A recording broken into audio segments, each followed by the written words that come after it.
This street isn't a highway or even a well-known road, but pedestrians who walk on this road or run on it daily all say that drivers travel too fast. Police tell us that all of them were unlocked.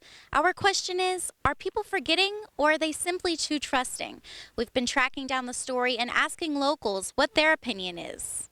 Jen, Marty, we are definitely experiencing some colder weather much earlier than anticipated this summer. Now, we have been in contact with local officials as well as police and are told that a neighborhood watch will begin tonight. State police are investigating after someone walked into a First Commonwealth Bank in Altoona and forged a woman's signature. David Kane is an expert fisherman, an active athlete, and a seasoned traveler. He is not, however, your average teenager. Yeah, it's a tactile glioma, it's called. It's right on my brainstem.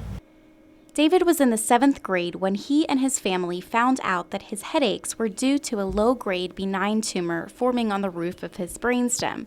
Frightening nonetheless, with a few horrific scares along the way, David's future is optimistic. His mother, Sherry, explains more. He has to have an MRI about every 3 months, and then if that goes well for a while, they'll move to every 6 months. But with the MRI, they're watching to make sure that the tumor doesn't grow.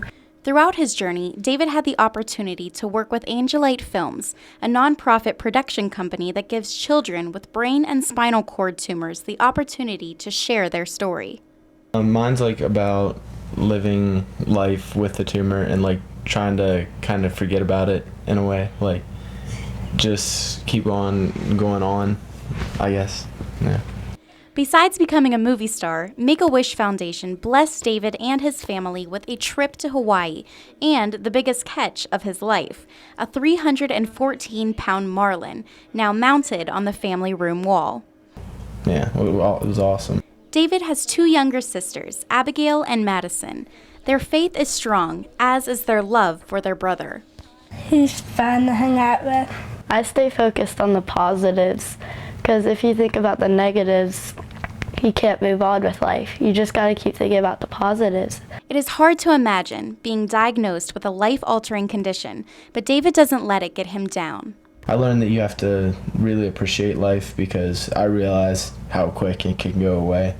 And I just try and, like Mom said, live every day to the fullest, and do my best, and stay happy and stuff like that. David and his family would love for you to come out and show your support at the premiere next week. In Johnstown, Christine Parisi, 6 News. If you met him, you would have loved him. You would have loved him. Described as laughter and a good person, Tyrone Williams was also a man of faith, an ordained deacon who moved to the Johnstown area in the hopes of starting a new life after the loss of his father. He gets along with everybody. He was the jokester of the family. Our brother, he was the entertainer. He was loved by everybody who knew him. Williams' mother, Helen Douglas, is a pastor. When faced with a difficult question as to what she would say to the 3 criminals involved in the shooting, she simply questions why. Why? That's the first question I was saying. Then I prayed and asked God to forgive them. There have been 5 homicides this year, 3 of which occurred within the Oakhurst community. Residents are worried, but actions that need to be taken have already been discussed and continue to be stressed. And I think it's time for the community to come together and do something what's going on out here. It's terrible. Police records tell us Williams was looking for a friend early Sunday morning when he was killed by 3 young men. All were armed and shot at Williams. We did recover several weapons during our investigation last evening, and those weapons tend to match what we believe occurred. So. Police tell us a witness to the crime supplied them with enough information to obtain 3 arrest warrants. Since that time, police have arrested one of the 3 shooters involved in the case, 21-year-old Richard Cook. Police are still looking for the remaining 2 shooters, Jaquan Watson and Fidel Cosby. I think people can at least take some comfort, and the family hopefully can take some comfort in the fact that these 3 were identified relatively quickly.